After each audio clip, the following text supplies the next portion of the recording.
is, but we could definitely look at that, and if they don't have a need for it, then, you know, maybe throw it out to the city if there's something that they can Maybe use. worth it. I know I've seen a couple of the city trucks that probably, but those are probably nicer than the ones they've been toting around, so. Yeah, if that's something you want us to do, we can definitely do this. Before we go put it on the open market, I mean, Yeah. right now's a great time to sell used trucks too. Sure. You're never gonna get as good as the price you will right now. Do you go to the local dealers to get bids? They do bid, yeah. Yeah, there were some, I don't remember, Bill Anderson with the street department. There was some kind of state where you could go. State contract, yeah. Yeah, do you ever look at that? We send it out to several vendors. Now, they can bid that state contract, a truck that's on it, if they have one available, I guess is kind of the way it is. Okay. We get fleet pricing, so Yeah. basically, for any vehicles we buy, it's 75% of sticker price. When we get to Ford, I think Ford gives us fleet pricing, and Chevy may too. So we get, I wish I could buy vehicles for what we do. It's a pretty good discount. I'd like to see what the prices are gonna be, and Yeah. I'd like to see what the lead times are gonna be. Right, yeah. The only way to find out is to ask. Yeah. so. That's right. I'd make that motion to request bids for 2 new 4x4 half-ton pickups. Second. Motion has been made and seconded to request bids for 2 new 4x4 half-ton pickups. There's no additional questions. All in favor, please say aye. Aye. Opposed? Motion carries. Thank you, gentlemen. The second item is to replace the broken concrete here on the north side of the electric distribution office. It's right at the employee entrance. This building, we moved in 2000, so we've been here for 22 years. And it's in disrepair. There's some settling issues, concrete's all broken up, and we'd like to get that replaced. And to take care of some settling issues that are going on. We're not sure what's going on there, or why it's settling, but there is some settling issues. So my recommendation for a motion to request proposals for the concrete removal and replacement located on the north side of the electric distribution building. Doug, is it on the, you know, there's the pad. The parking lot pad, and then there's another pad right up that's next to Yeah, I the drove by there building. the day after I got this. and looked. Yeah, and there's a cone right over here. It's where it Yeah. makes a corner, right in the corner of the building where the employee entrance is. Yeah. It's broke up pretty bad. Does it seem like it's done sinking, or? You know, that's something, it doesn't seem like it's moved much in the last year or so, but, you know, I'd like to, once you get that, you know, demoed out, you can probably, you know, do a little investigating to figure out why it's settled like that. It's just odd, so. It doesn't seem the parking lot settled, it's just the sidewalk portion, and just, you know, 3 feet of that settled and broke down. It's settled probably a good 3 or 4 inches. How far off the building is it? What's that? How far off the building is it? It's probably 12 or 15 feet. Wouldn't think there'd be a bunch of build back here that far.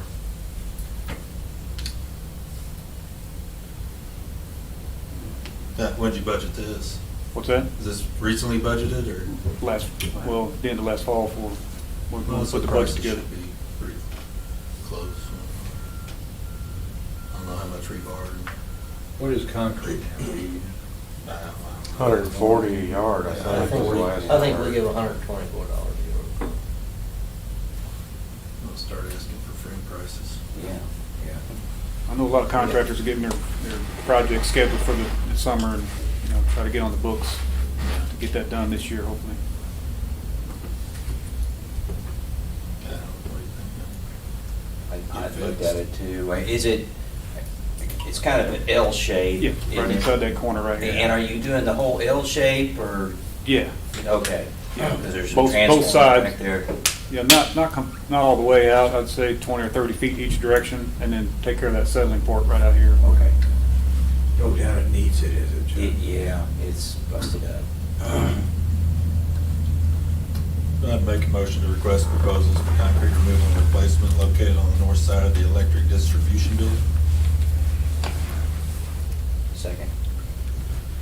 Motion has been made and seconded to request proposals for concrete removal and replacement located on the north side of the electric distribution building. All in favor, please say aye. Aye. Opposed? Motion carries. Thank you, gentlemen. The only other thing I wanted to mention was Southeast Sub, the 15 kV switchgear has been energized. Basically, that substation is back in service. with the exception of the new transformer. We're still waiting on parts to finish that, waiting on oil containment, still working with the engineer on that part. But as far as the switchgear, it's back in service. Other than that, I don't have anything else unless you have any questions for me. Coming right along with that IGA building.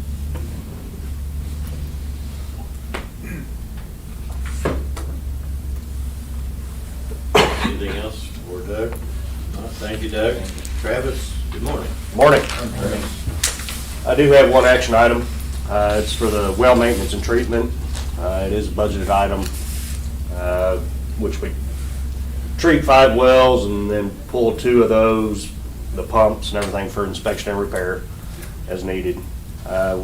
This project's been an ongoing project for a number of years and everything.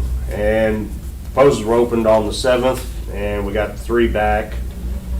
My recommendation would be to accept C&B Equipment Midwest Incorporated proposal to treat 5 wells and pull 2 of those well pumps for inspection and repair for a price of $42,234.25. We used C&B before. Yes, they've had it the last 2 years. They're Douglas, aren't they? Yeah, that's correct. Yeah.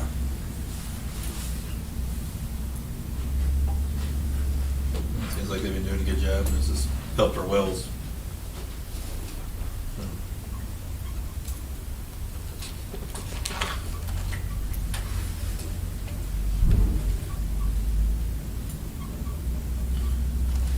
I'll make a motion to accept the C&B Equipment Midwest Inc. proposal to treat 5 wells and pull 2 wells for inspection and repair for $42,234.25. Second. Motion has been made and seconded to accept C&B Equipment Midwest Inc. proposal to treat 5 wells and pull 2 well pumps for inspection and repair for a total cost of $42,234.25. All in favor, please say aye. Aye. Opposed, motion carries. Thank you. Then below, there's, 4 pictures of that 24-inch butterfly valve that we replaced. It shows a couple pictures of the old one and then of the new one. And then that second, that 18-inch valve, it was actually installed yesterday. And everything went well with both projects. And it should make our basin cleaning a lot easier now. We can stop the water flow and everything works pretty good, so. The filter media project, they will, last I heard, they're planning on starting next week. So, fingers crossed, we'll see what. They're gonna bring their stuff. Hopefully they bring all their stuff this time. Anything else for Travis? Thank you, Travis. Grant? Good morning, John. I do have one action item this morning. It is a budgeted item. We typically do at least one open cut sewer main a year. The 6-inch main, clay main between North Jefferson and North Odell is in poor condition. It's been on our radar for several years. It's getting to the point where we can't ignore it anymore. 800 foot of this line approximately was put in 1901. The remaining 400 foot was in 1970. This project is being 6-inch in clay. It's not a candidate for cured in place. You about can't get anybody to bid on 6-inch anymore. Their equipment just doesn't fit in them. You can't cut the taps out properly and so forth. This project's I got a lot of labor in this budget. It's going to be time consuming, tedious and deep. So there's quite a bit of labor in this project, but, and we are going to save a little money and use some of the rock that the city has ground up out the bowl. And there's minimal street repair. We'll just cross Porter Street and we'll set a manhole at Lacey and Commercial, so there's very minimal street repair there, so we'll save a little there. So at this time, my recommendation is a motion to replace the sewer main between North Jefferson Avenue and North Odell Avenue with an approximate cost of $190,000. using in-house labor and equipment. What's the depth of that mainly? The manholes are around 17 foot, Pretty good. so there's gonna be areas there that might be a little deeper Yeah. with the crest of the hill and that. We are setting, so there's 2 existing manholes that we're replacing. And in that 800 foot run, the northern run, we're gonna set a new one. Because right now with 800 foot, the way it's installed is you can't properly clean it. So I'm not real sure the exact location of the middle manhole, but we are setting a new manhole there so we can properly clean it and maintenance it. And a lot of it, I mean, I got about 100 foot section where I want to put it, but a lot of it's going to depend on telephone poles, sheds, other utilities. Is there any reason why you wouldn't go to 10-inch versus 8-inch? Because a lot of the flow on it, the 10-inch would be too big and your solids would separate from your, Okay. because But there's no, it there's services no, those houses along there, doesn't it? Is that Yeah. what it, okay. If you get too much area, it all just has too much room to, your solids separate from your wall, from your liquids and things go bad. that was what kind of had the same question, you know, in my mind, let's make it bigger. Yeah. If there was a potential for, you know, if that area was an industrial area, potential for growth, we would look at that, but right now, there's just, I mean, it's just a residential area. We got any of that 1,200 foot? We got purchase some, a little here? bit, we got some here, and we do have a lead time on the pipe and the fittings, and it looks like we can get it in 4 to 6 weeks. The manholes, we're still in negotiation with that. The Barber, the company that we use, they have changed hands. We are in contact, and they're looking at our drafts of what we've drawn up for manholes right now. Typically, how that works is I have engineering draw up what we think we need and send them to them. They put their spin on it, send them back, we approve them. So that process is dead in the middle right now, but so it's hard to say on lead time on manholes. But the starting manhole is in the Conhager trunk line down there, so it stays. It's a good precast manhole anyway. So we can get started as long as we know that we got manholes coming. Yeah.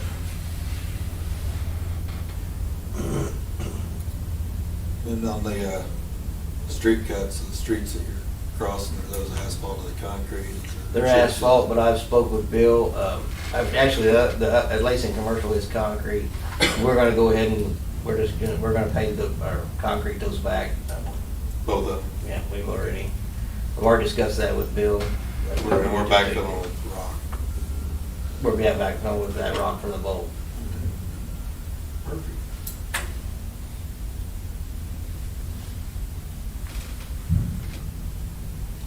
I'll make a motion to replace the sewer main between North Jefferson Avenue and North Odell Avenue with an approximate cost of $190,000 using in-house labor and equipment. Second. Motion has been made and seconded to replace the sewer main between North Jefferson Avenue and North Odell Avenue with an approximate cost of $190,000 using in-house labor and equipment. All in favor, please say aye. Aye. Opposed, motion carried. How many more of these 6-inch clay pipes are we gonna, how many more buried, how many like more of these projects are we gonna have coming up? You had multiple years of them. There's a lot of 6-inch steel on the ground, probably over 10,000 feet or more. So you're just gonna do it like you did this one, just kind of pick a spot or go to the worst one? With our Cameron and maintenance, we keep track on, kind of know, we know how each main's deteriorating, and it depends on the soil and the traffic and a lot of areas, how that, and you know, you may go a main, you'll see a main that's deteriorating today, and we'll go back and check it next year. And if it hasn't done a lot of these things, these projects, they pick themselves. Yeah, you know, when we get stuff on our radar, we check it repeatedly just to see how bad. And when they get to the point where, you know, when you go in and make a few spot repairs, you know, that can buy you some time for another project here and there. They pretty much pick themselves. I guess I just thought this, I should ask earlier. Do you have do you know how many service connections are on that main? 25 on that. Okay.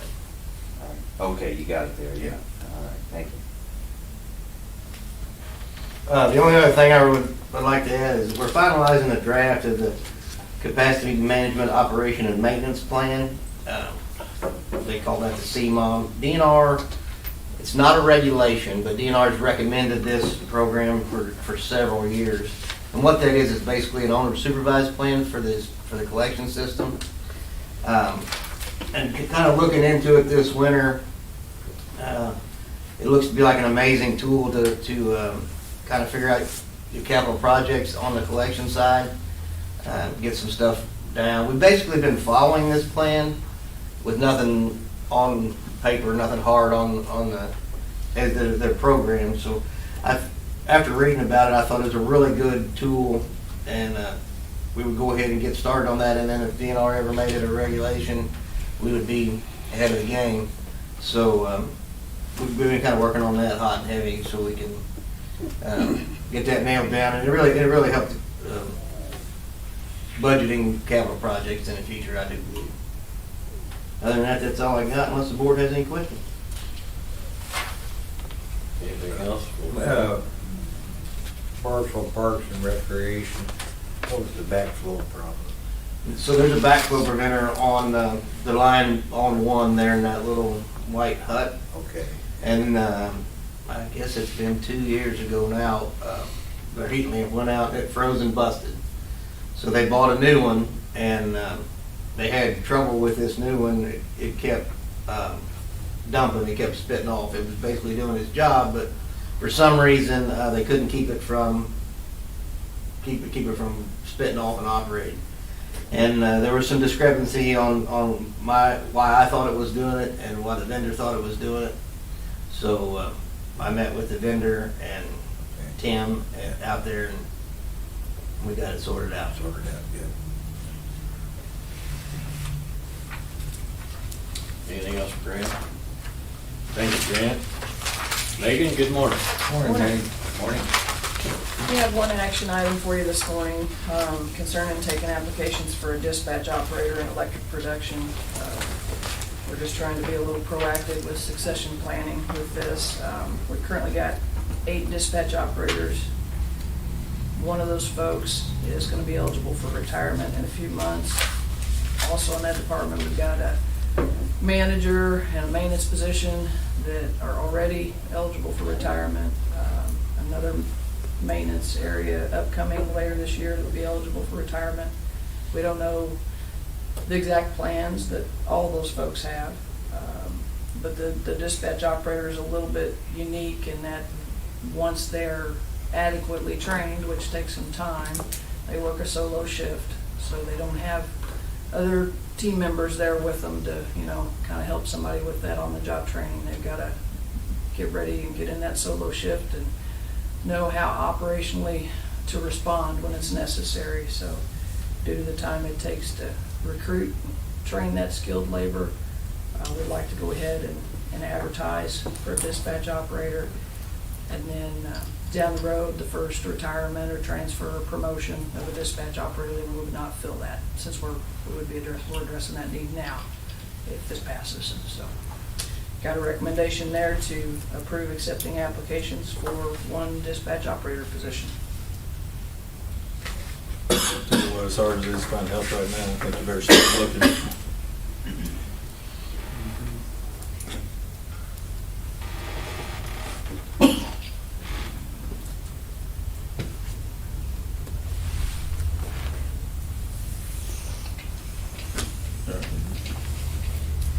What do you think about that? Excuse me. Yes, I would agree. So I make a motion to approve accepting applications for one dispatch operator position.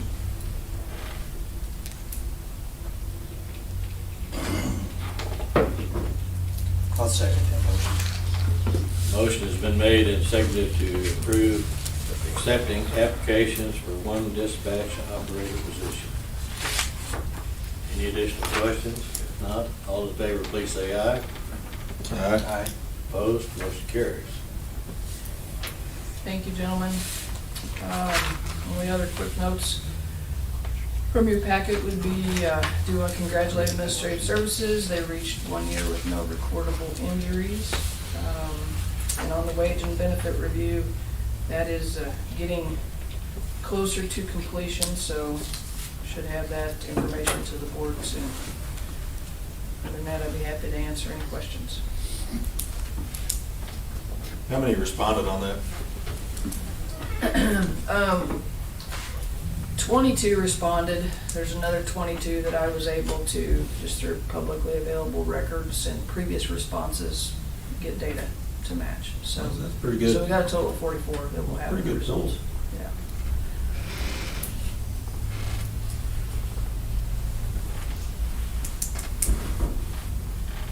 Kind of like seeing the workers' comp go way down. It makes me Yeah. feel good. And, congratulate your crews and keep building them up. It seems to be working, so.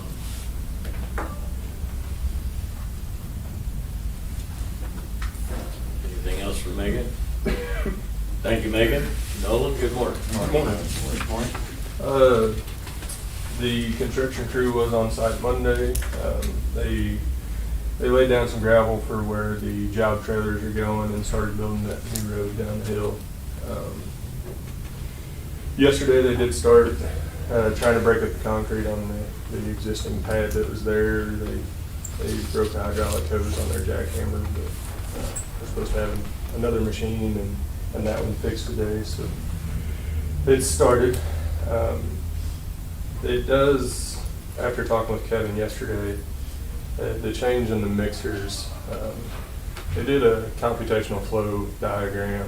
The company that is giving us all the aeration equipment, or selling the aeration equipment, after they put everything together, that walkway, kind of the center of the peanut there, they were concerned with not having enough movement there and sludge settling and everything. So there will be 2 mixers added close to that area to move it.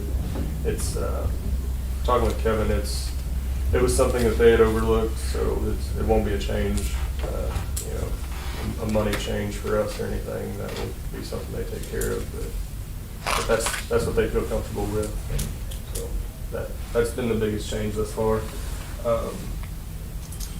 And I did talk with Meyer Truck Service out of Mexico that got the bid on the spreader truck. It was last week when I talked to him. His hope, they started building that truck the last week of February. He said that was usually about a 35-day process. And then he said once he got the truck, he thought within 4 weeks they could have the bed and the flotation tire conversion and everything done. So it was looking like a 60-day process from the 1st of March. So we probably won't get that spreader truck in time before a lot of the crops go in, but that will still give us a chance to spread on pasture ground this summer and kind of work out any kinks we have with it. So that's about all I have, unless you guys have any questions.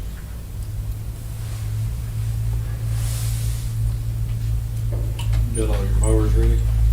And do. The guys actually went through some of that last week and then Monday this week.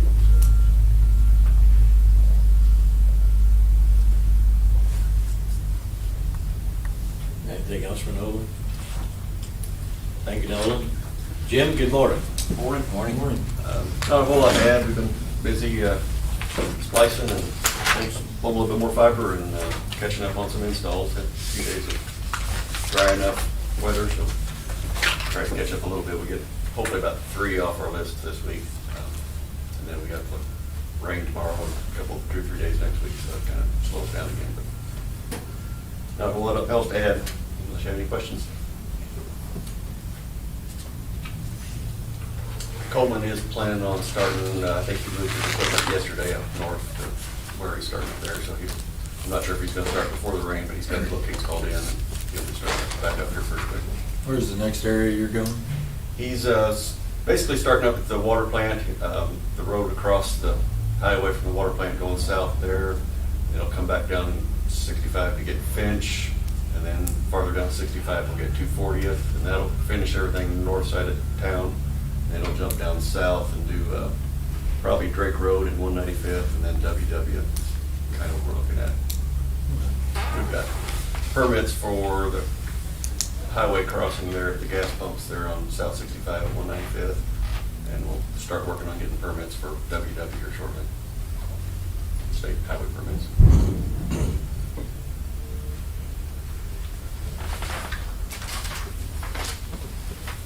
Anything else for Jim? Thank you, Jim. Carl, good morning. Good morning, gentlemen. Not a whole lot to add. You can see the NESHAP rise testing. We sent the letter of intent. We've got that scheduled for May 10th and 11th after your approval on that at the last meeting. Hazardous waste inspection. That went pretty well. Just a few minor things. We're just waiting to get the official report on that. We don't anticipate anything there. 7, 8, and 9 ran well. Had a small fuel leak that we repaired. The 860 has been submitted. The 923 I've got about ready to submit to. I may end up getting that in today. Working on the EIQ stuff as well. The RO Fogger building, it should be getting delivered pretty much as we speak, I think. It's supposed to be here this morning. Let's see. The Unit 10 intercoolers, those things, they shipped, and they actually shipped them to UPS midstream. I thought they was going to just drop ship them here, but UPS wanted to pressure test them and check them out before they sent them to us. They are in transit to us, and they're scheduled to be here Monday.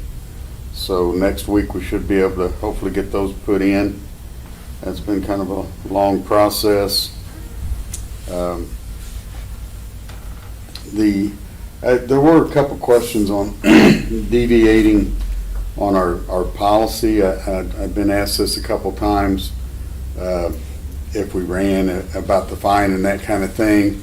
In the Clean Air Act stationary source civil penalty policy, I guess probably the main thing I highlighted that would apply to that is what it states is this penalty policy contains two components. First, it describes how to achieve the goal of deterrence through a penalty that removes the economic benefit of noncompliance and reflects the gravity of the violation. Second, it discusses adjustment factors applied so that a fair and equitable penalty will result. The litigation team should calculate the full economic benefit and gravity components and then decide whether any of the adjustment factors applicable to either component are appropriate. And then talks about the final penalty. So it's probably not something that we would want to do. We have got that. The DNR does have discretion in the situation where if the gas prices got unreasonable like they did that one February, last February, that they have discretion to allow us to do that. We would, it would involve some more reporting, and we would still be bound by our current emissions limitations. So that was basically the final result I got on looking at that. Other than that, cardboard stayed at $170 this month, and I'd be glad to answer any questions if there are any. Yeah, just going back to that, I wouldn't be in favor of getting some penalty and paying a fine. Because another thing I think could be done, could we increase the nominations of the gas that we think we're going to use that period? Or I know you can't, it's difficult to forecast, but if you increase the nomination and then you sell it back at a reduced cost, so there would be some financial cost to that, but we wouldn't incur, we wouldn't have any kind of penalty. We just increase the nominations of the amount of gas we want to purchase. And that is a possibility. If you can guess when it's gonna happen, I suppose, but, Yeah. on the average, we just nominate when SPP, commits us to run, so, there would be, you would nominate gas and then, trying to guess if we're gonna get committed to run, I guess, too, so it's, Yeah. that's a little bit of a gamble as well. It would be, wouldn't be, it would be a better choice than being in violation, I for guess sure. weather probably dictates more than anything, doesn't it, whether we're gonna run them or not? It used to be the peaks in the summer, in the heat. Now it seems the coldest days of the winters, that's what usually gets us. We didn't try to do it, but I imagine when the gas hits $300, it's basically their way of an economic curtailment. I think if you called to nominate it, they tell you couldn't get it. And then that would allow us to run on diesel, which wouldn't violate any of our permit conditions. So, you know, and we didn't try that last time. I think, you know, $300 gas, we're like, well, that's $4,000 megawatt power, or, you know, it's a pretty astronomical number. But if in an emergency situation, if we had to have it, say if the grid was down or whatever, then we could still get, or they were still telling us we could get gas, and not because it's curtailed, but because it's high priced. I think if we went to do that they'd probably say, well, we can't get you any. Do we do nominations monthly? Just a term. We do it as we get committed. We actually nominate one MCF a day, so we have gas in the pipe because it makes it easier to add on to. But we only nominate when SPP dispatches us. Okay. And if we get called to run, they reimburse us for that fuel cost. So it's through the capacity credits, correct, Carl? Yes, it is a pass-through. I think they expect us to keep an eye on it. I mean, they don't want to get, I think last month there was, at one point, we were committed to run, and when I checked on nominating gas, it was $45, and they were questionable about that. That's pretty high.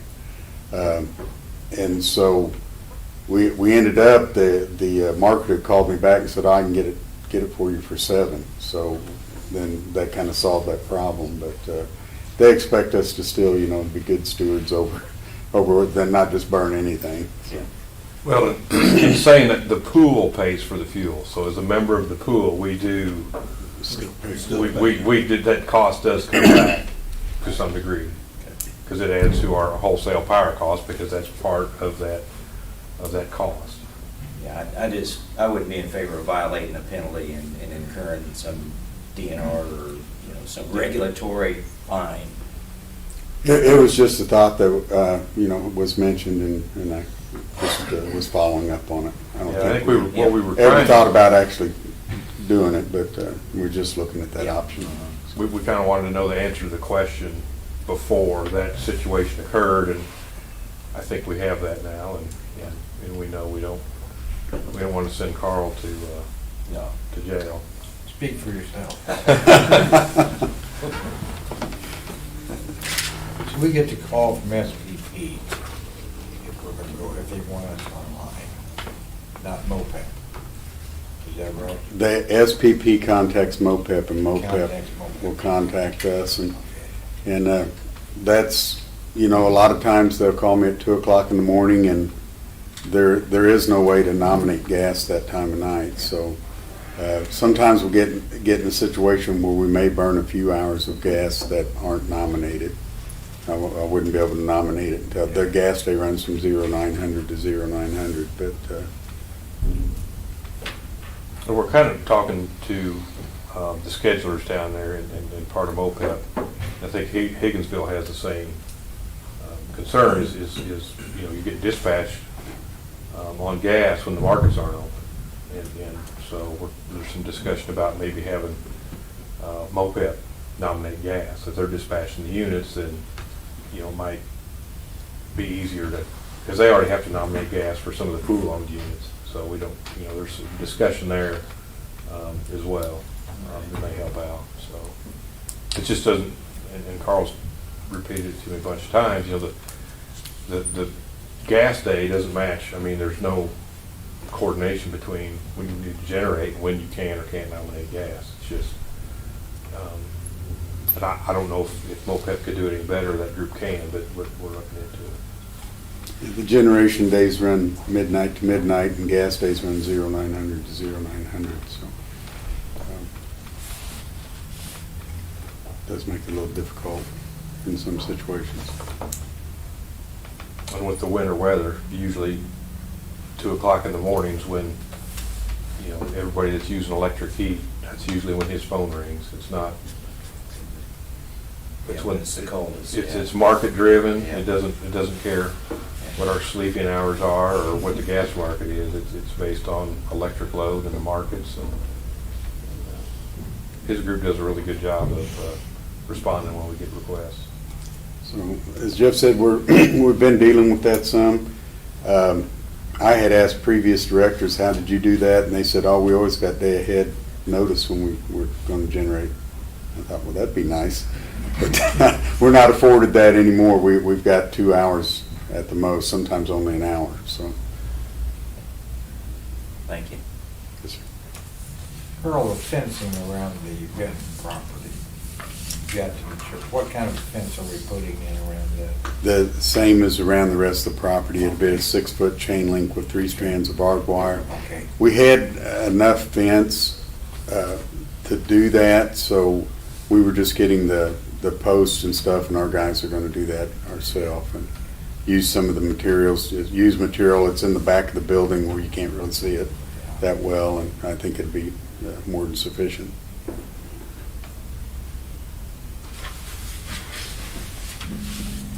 Anything else for Carl?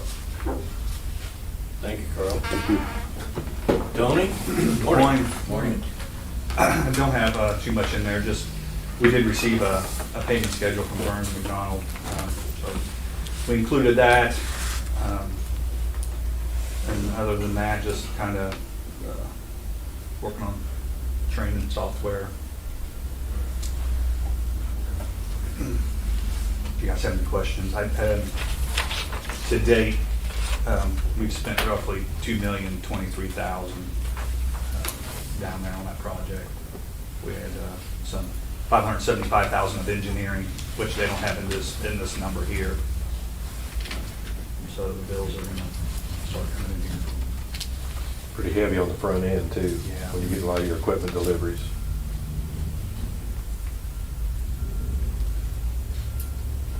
I think we've got enough funds to cover that internally until we kind of see what ARPA's going to do, and then, you know, the MPUA lease finance program. So, you guys have any thoughts on that?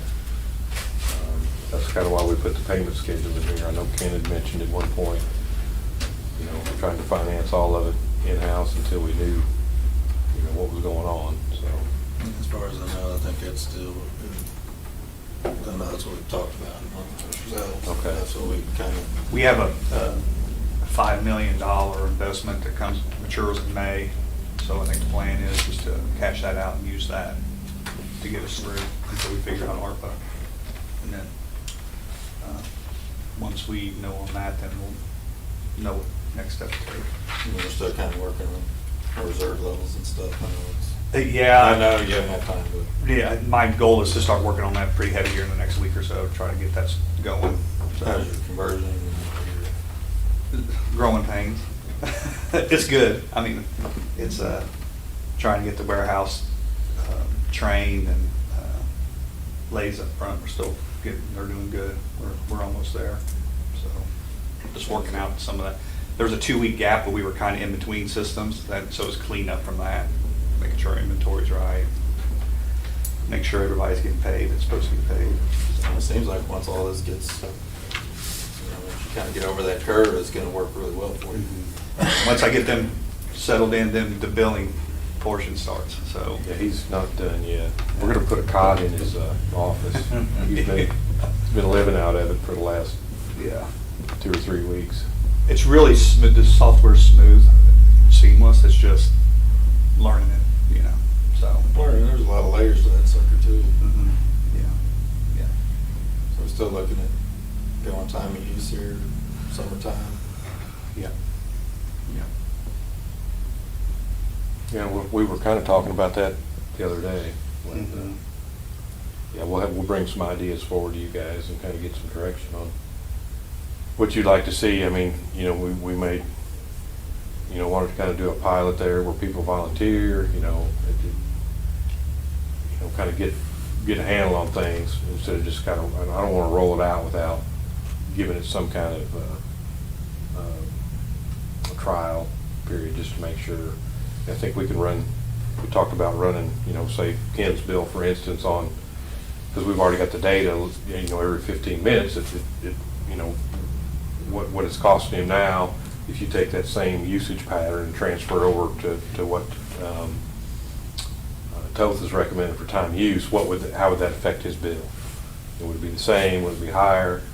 Obviously, he would have, or anybody would have the ability to lower it by changing their usage pattern, but so we're going to look at some of that stuff, bring it forward to you, and see how we want to do that.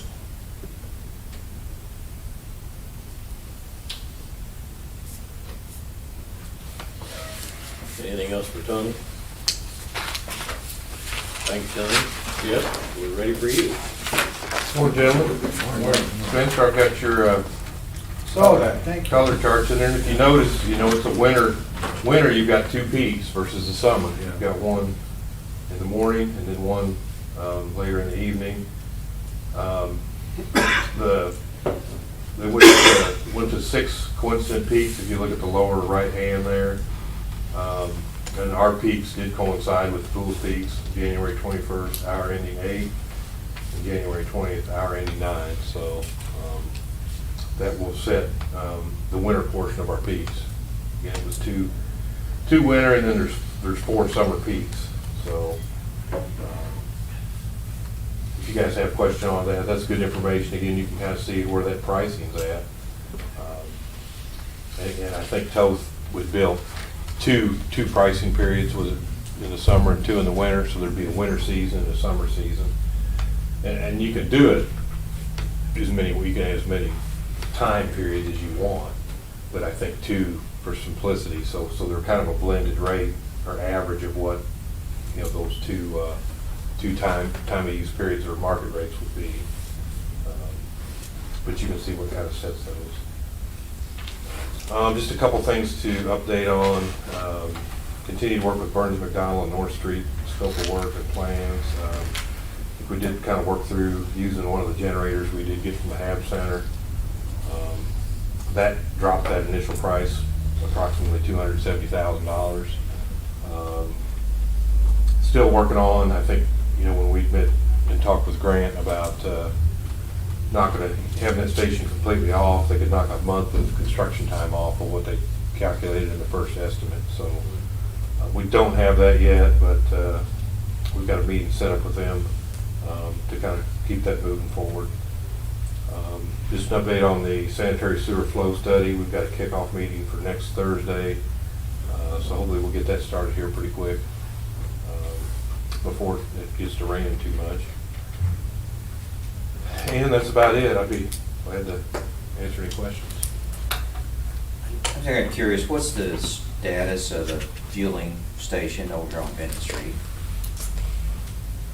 Oh, that's a Bill Anderson question. I don't know if anybody in here knows. I know Jim's been working with them on some IT stuff, and I think there's been some trouble with that, but That's going to be shared, isn't it? it is. Yeah, Right. Utilities and Street Department. But they're heading that project. That's their project. And we've helped out with electric and other communications. But yeah, it's kind of been drug out for a while. Yeah. They were in town last week doing some work. As far as the IT stuff goes, they've got 2 internet connections. One of them for their card reader is working, the other one for their fuel gauges, levels, only partially works, and they're wanting us to help troubleshoot that. They think it's our problem, so we're trying to work through that. But Besides the IT, we made a financial commitment too, didn't we? We did, yeah. Yep. The board agreed to contribute to that project. We haven't been billed yet because it hasn't been completed. But Yeah, I can touch base with Bill. Who provided the property? yeah, we agreed to provide the property, and then I think we had an initial, 85, initially 60. it was 60, and then when their bids came back, it was higher, so then the board approved adding, I think, another 25,000 to that. I think it was 85,000 was our contribution. I think the project was about 140, maybe, somewhere in there, so, which makes sense. I mean, we're gonna save a lot of Right. money on our fleet fuel, particularly right now, would be a good time to have that thing running. And so much better location. Yes, we'll sit down there, yeah. It's ripped off of Dale. Bill Street. Right. That's gonna, Yes. Yeah, no, it's a good project. That's I was just, that's seems how like much you, it it's kind seems of to be dragging dragging on. out. Yeah, Yeah, I'm not quite sure. I've talked to Bill about other things, but that hasn't come up in our conversation, so I could call and ask him if you want me to. and then I did see that you noticed that Central Missouri Electric, they're raising their rates. But do we know kind of rate comparisons, ours versus theirs? I know they are. They're right about where we're at. Their customer charge is a little bit lower. They're raising that. Their cost per kilowatt hour is about the same. I think we might be a little lower on the top tiers, but it's pretty comparable. And that's, of course, they don't pay a pilot, so that's what, you know, I mean, before the pilot is comparable. Okay. But, you know, they don't have that added cost there. And I think, yeah, there's a couple other utilities that filed for rate increases too, Liberty and then Ameren. There's a lot of activity at the PSC with rate cases. You know, on the gas side with Winter Storm Uri, that was, you know, still, I think everybody saw their gas bills this year. That's not going away anytime soon. I think they're gonna try to recover money they lost over a minimum of 3 years, some of them up to 10. Because if they tried to do it all at once, you wouldn't have been able to afford it would have been even worse, so. We feel pretty fortunate. We're kind of right where we need to be, and hoping to stay there for some time. And just one other question, this email, did we respond to this from the mayor? I think, didn't you, Jeff? I didn't respond to the mayor. I did I didn't talk see to a any couple of you response. and responded to JD, but it wasn't in an email. I think I shared that email back with you guys, that I did speak to JD. Oh, okay. But I didn't, I think that the email is between Ken and the mayor. I didn't. Yeah, it is addressed to Ken. I didn't know if Right. you responded or not. Yeah. I didn't get it. Well, no, this is the one you gave me from the last meeting. Oh. Yeah, yeah. Yeah, that one. I think, Yeah. a couple of you spoke to me and just kind of shared your thoughts, and I just passed those back on to JD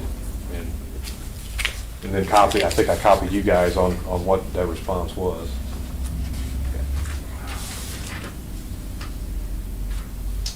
And, yeah, you know, if that's the direction you want us to head, then, you know, we can continue. We're gonna continue doing it. I mean, there's some recommendations in that peer review. I've already started working on several of them, and you know, I know Tony's been tied up, but I've been gathering data or contacting people, you know, about insurance reserves and some of those other things that were in question as well, so. Are we going to have meetings about these recommendations as a board? Are we gonna put that all on a meeting? Well, if you guys have the report and there's something you want me to do in there, certainly say, hey, you know, I think this is, I agree with this, and. I just didn't know what our plan was going forward, and I think we need to have a plan of some sort. There's a lot of good recommendations. Yeah, and I can prioritize those and break them down for you on how we Sure, see if we have those. to have extra meetings, that's fine, Okay. but we not need to let these Oh, lay no. there and gather dust. No, I've already redone the mission statements. Jim's getting one that he didn't have, added internet, and those I'll bring back to you, the simpler ones, but yeah, no, I mean, if you want, Spencer, or if the board wants, I can kind of lay those out and what, as management, we feel like, how those need to happen, and then get some feedback from you. No, I certainly intend to, Well, I just think, and then maybe you guys don't agree with me, that I'm thankful we have Jeff as our general manager, no question about that. But it's not always just up to him as to what kind of utility he wants. It's up to us to say what kind of utility we want and to give Jeff some direction. It shouldn't all come from him. And that's just my opinion. Yeah. And I think this peer review, I'm with you, it's something we, put in place and asked for, and now we need to take action on it. absolutely. Yeah. Yeah, there's and Tony can attest to this, that took months. They didn't just take a week and put that together. We worked back and forth with that team. They made a trip up here.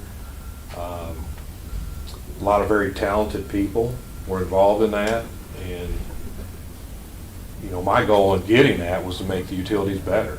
And I think to ignore that and not follow it would be a step backwards. So, yeah, I can bring something forward, and you guys, if there's something in there you feel super strong about that do you want to see done before something else? I'm open to any kind of suggestions. Yeah, as far as I think in all these done, it's a matter of, Yeah. I never thought we would. And I think some of the- suggestions to do something. Say again, Steve, you couldn't hear. I said, no, I think we've always intended to follow those, and to make those changes. But I do kind of agree, it would be nice to have, a list of what you guys, the department heads think, what order you should start attacking them. Some of them are obviously, we're in a press for now. Well, that's what Need to I'm- be done. And those are the ones I figured we were concentrating on first. One of the reoccurring thing that I saw was the infrastructure plan and capital plan. Yeah. And, that strikes home to me. I just think that's, Yeah, I think right now with the question we're getting from the city, if you go back to the mayor's letter, is there's really kind of there's three recommendations there that I think tie directly to what we're being asked. So I think we're trying to make those a priority now, and if that's how you guys feel, that's what we'll do. And then, and in addition, and I think the reserve policy too. right, and I think That's a big thing. regardless of what's in the mayor's email or what they're requesting, that's something we need to do anyway. It's and I spoke with staff at staff meeting about capital plans and trying to improve that. And I think staff's doing a good job. That's a change Tony and I made 3 years ago. We just had a budget, and then we had like a few future projects. There was no cost or time frame really tied to that. And Yeah, what I think, year? right, and I think getting into this 5-year, it's going to take a little time. I kind of went back through the budget, after you looked there, and I think staff is doing a good job. But it can be improved upon. I think there's room to do a better job there, and that's something we're going to work towards, and I think staff embraces that. And some of that, is we kind of do anyway with the owner supervised plan, electric system study. The electric system study, when we had it forecast things 20 years out, and it was looking at transformer life, switchgear life. Just kind of industry standards on that, and I think Doug's got that in this year's budget to refresh that, because obviously those prices that they gave 5 years ago are no longer valid. So I think we do a lot of that anyway, but there's areas we could do better. I just think it would make things smoother. But yeah, if you guys, whatever direction, we can kind of do those three, and then I'll probably in the next packet maybe have them all broke out and kind of maybe detail what it'll take to have that happen, or to make those recommendations reality. What's your feeling about this urgency from city council to get this thing done? If that's the right term. Well, I don't, and this is just my opinion, I think we need to get through some of these recommendations first. You know, if we could have a little time to do that, I think we'd have a better answer for them. Yeah. Because really, you know, Tony and I've talked, you know, wastewater's, you know, we're looking at another rate increase there. You know, if we don't get ARPA funding, so there's no surplus funds there. We don't have any surplus funds in the water department. The internet department has no reserves. I mean, it's new. The electric, our reserves, we feel like, and this is not insurance reserves. Insurance reserves is where there's probably going to be, if there's surplus anywhere, it may be in those, and it would only be in the electric department. But right now, as far as just regular reserves, I think, and Tony can jump in here, we're probably where we need to be. You know, we've got, I think, around $5 million of interdepartmental loans outstanding. We do have income from those, but that income is what's keeping our electric basically running Afloat. at zero. We're running zero. We're not adding to reserves, and we're not spending reserves other than The money we've loaned out. to the money we've loaned out. So, you know, while those payments are being made, that puts us in pretty good shape to just keep rates consistent. We're kind of knocking those reserves down some, but we think that's appropriate. If you noticed in here, 2025, if grain belt comes in, and we could get another savings on our transportation for wholesale electric, access to some of the lower cost energy in Kansas, that may time out where we're okay. But right now, you know, the only place we really need to look is electric, and that needs to be at probably the insurance reserves. And I think developing these policies will make sure we're where we want to be. You know, what are our goals? Where do we feel like we need to be to provide the service that we're here for?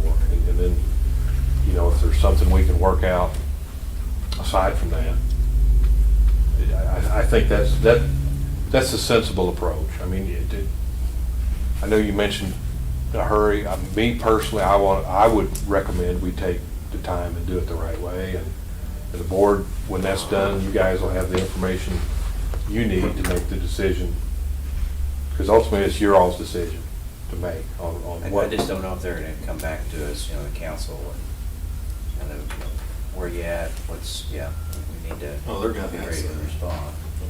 Yeah. Well, and one thing to be aware of too is that, you know, the board committed $2.5 million to broadband, and that hasn't been used yet. So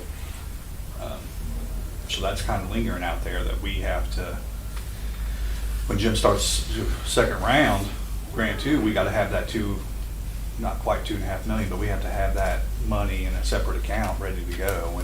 And we were going to use some of the electric funds for that. So whether we have an insurance evaluation done, and maybe our insurance reserves don't need to be 5, maybe it needs to be 3, or maybe, you know, maybe it's 2, or maybe it's more. I think that's one of the recommendations, is they had to have that evaluation done. I think we need to have one done, you know.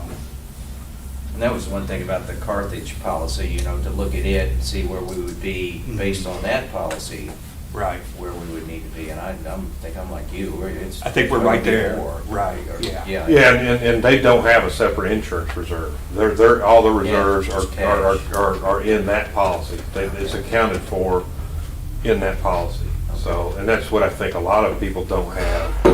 That you know, we've got our reserves, and we've got an insurance reserve separate.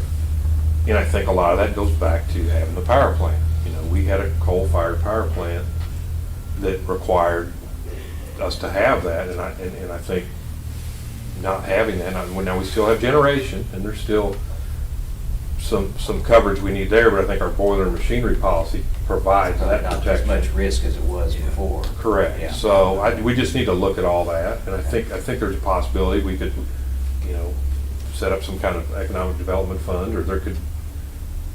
I'm confident we could identify an area where we have maybe some surplus, but how much that is, I just think we need to look at those recommendations. And to add on, the $9 million that we're showing here for the treatment plan as well, if we fund that internally until we get some other type of funding, then you add that to internet, and we're basically, that puts us at zero. Well, my question was, is there a way, I'm gonna say quickly, and I can't think of a better word for it, but, in the sewer department, what is the recommendation of those reserves, or where they would like to see those reserves at? Is there a number we can associate with that? With this, where we think the reserves need to be? Yes. In sewer? Yes. Right around 2 million, I'm thinking. Okay, and then the water department, what's that number? Roughly the same. Roughly 2 million each? Yeah, there's maybe a $500,000 difference between the two. I had it figured, kind of rough figured, and I can't remember off the top of my head now, but. And then electric was 6 million? It's probably about 10. 10 million? And that's where we're at. Okay. Yeah. And then. And that's IT just, department? that's just 6 months of expenses. Mhm. That doesn't have capital project, because if you look at Carthage, they wanted 25% of their capital projects in there. Mhm. And I hadn't figured that up yet. I've just figured 6 months where we need to be. I guess that's kind of going back to what Spencer said, if we're gonna start working on this, I'd like to see what we're trying to achieve, where Right. those numbers, Right. where we want to see those numbers according to the Yeah. recommendations. And that's what I was gonna start Yeah. working on, and I'd bring that back to you guys to look at and to critique and, get feedback. And I guess I'd be curious too, if they would, how much reserves do they have, Carthage? Are they adhering to that policy, and do they have I think that? I think it changes yearly based on what they have come up, is kind of what I've heard from Chuck is, Right. hey, this changes Uh-huh. yearly based on, hey, we got a future project coming up now, so we need to raise it. Or maybe we don't have some projects or came in under budget, so we can lower it.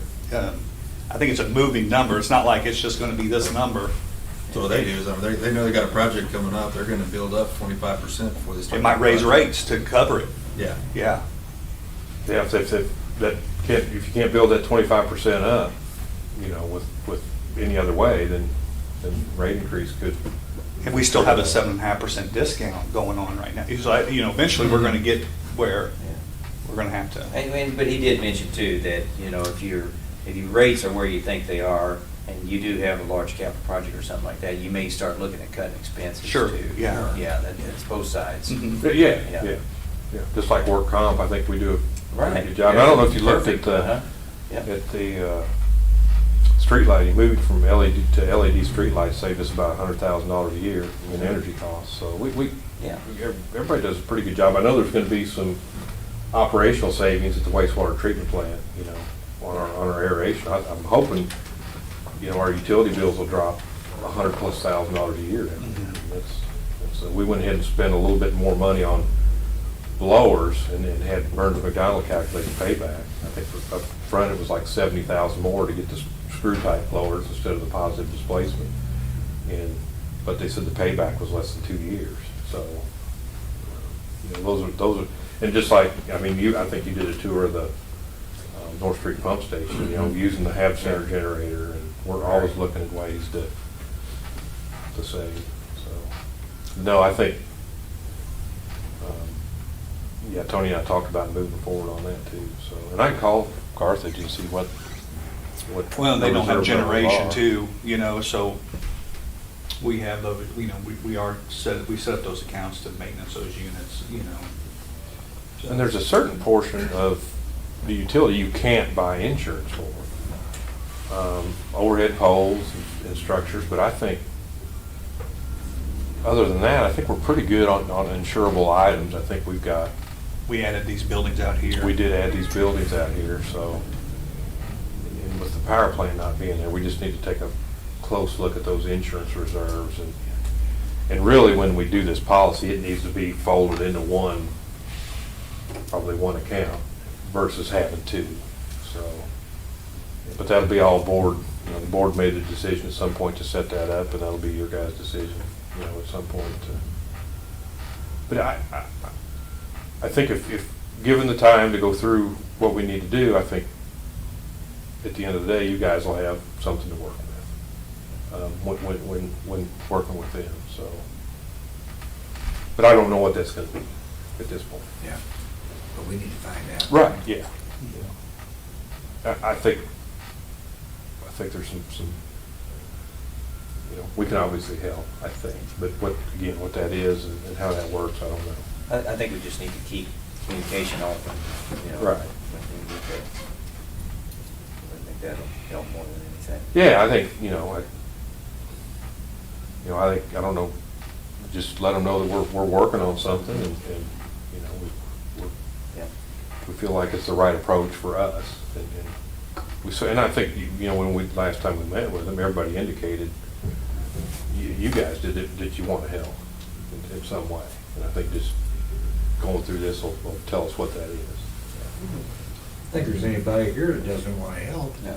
But we need to find out how much we can Right. help. Right, yeah. Where did the 1.5% come from? Did anybody hear that? No, I just got raised from 1% to 1.5%. It was in that draft, I don't know where it came from. We talked about Yeah. one, they drafted 1.5. Yeah.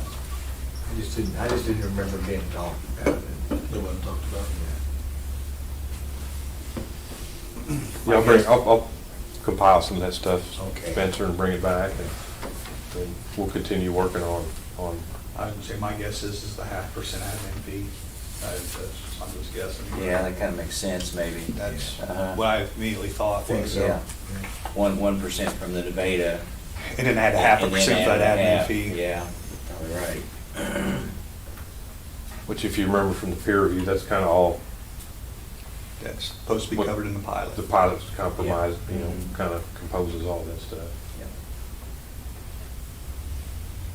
What about separating the gas and the internet department?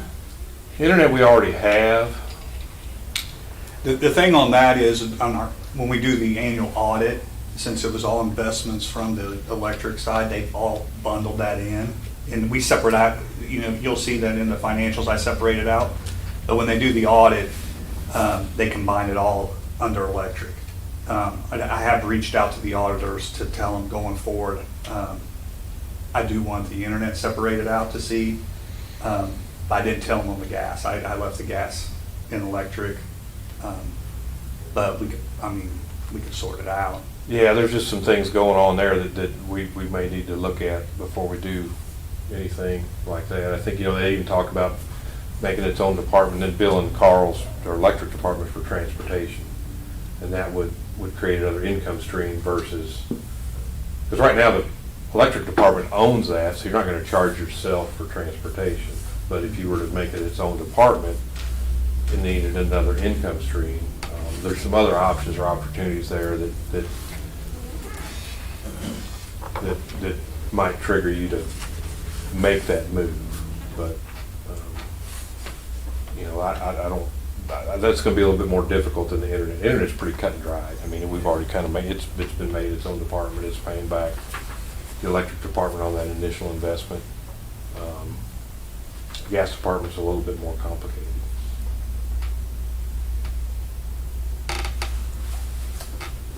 Council has a meeting Monday night, is that correct?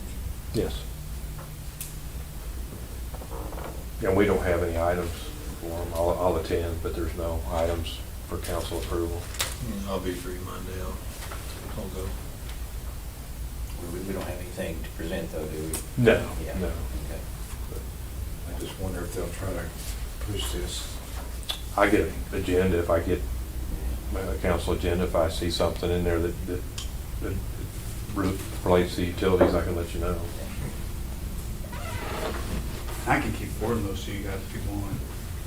I think I have been copying the agenda and sending it to you guys. Yeah. Yeah. Yeah, you got it asked for Yeah, that. Yeah. Yeah, then you can, if there's something on there that you're interested in, regardless of whether or not it relates to utilities, then there you go.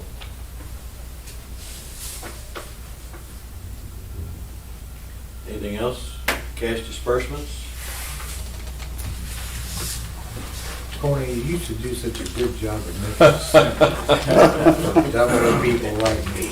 You know, it's new, but I think if you kind of look at it, it is, to me, I'm learning. my accounting brain, it makes sense.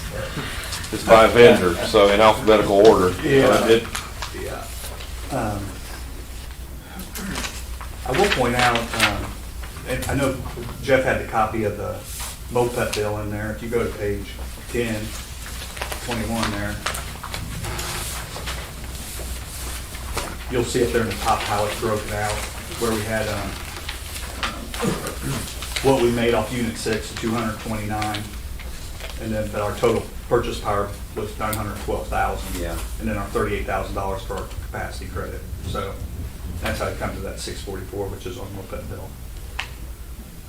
So it does, I do like how it breaks it out by department.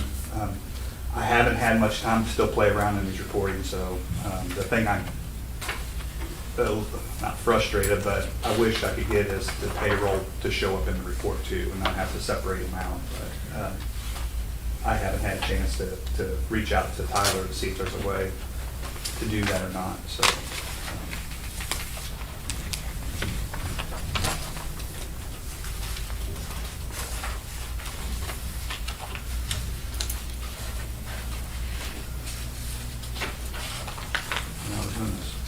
It was easier for to read the second time, Tony, I will.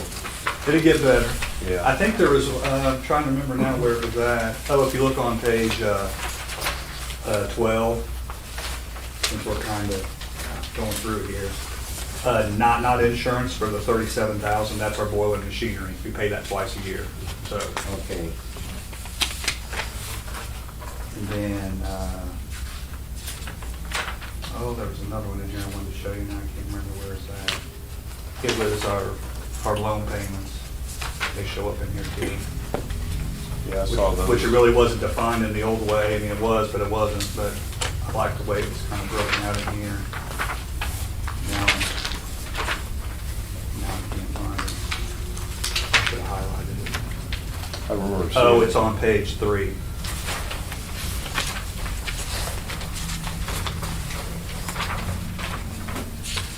So you'll see water's payment was $24,699 and sewers was $29,351. So, and then you'll see the $10,000 equity that internet's paying back every year or every month.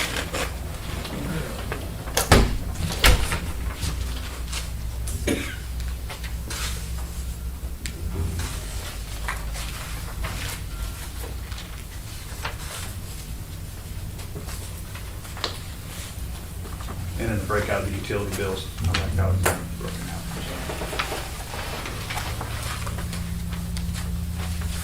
So if you guys have any questions, just holler. I'm more than happy to explain something. Answer it. Well, I sat on and tried to solve them, but held up my head. Yeah. Well, this is a little bit off the slip. One of the recommendations was more transparency in our billing. Are those all possible in your? Yeah, I've already talked to Tyler. This new program? Yep. Yeah. Okay. Yeah. So. I like the idea. I thought- And I think one of the confusing things is on our, now we say transfer fee, we don't say pilot. Pilot, yeah. Yeah. And if there was ever some kind of additional fees, then we have the capability there. Which I think we did on our old system too, it was just, that was the way it was set up. And they recommended that if it was a pilot, that it be. We get a lot of questions on that transfer fee. People want to know what it is, and I think if we put pilot on there and then something down below, just know that, and we've talked even going to time use, trying to make the bills as simple as possible. But, and then again, transparency. Just Even the transfer. cost adjustment, it just says cost, it doesn't say 7.5%. Yeah. You know, just things like that, Yeah. that we're gonna get changed. Say what's possible for us. Yeah, yeah. I'm sorry, you know. I'd make a motion, we accept the disbursements as presented for 3/15/22. Second. Motion's been made and seconded to approve cash disbursements. All in favor, please say aye. Aye. Opposed, motion carried. Do we need an executive session yet? or anything? We could have one for legal and personnel, if you would like. I think there's a little bit of information in the back of your packets if you gentlemen would like to discuss it. I think we could, it'd be personnel and then legal. I would entertain a motion to recess into executive session. So moved. Steve Mills, aye. Aye. Ken Bryant, aye. Recess. You want your 5-minute break, or? I'm fine. Okay. Get it over and done. Carl? Don't call you if I get like that.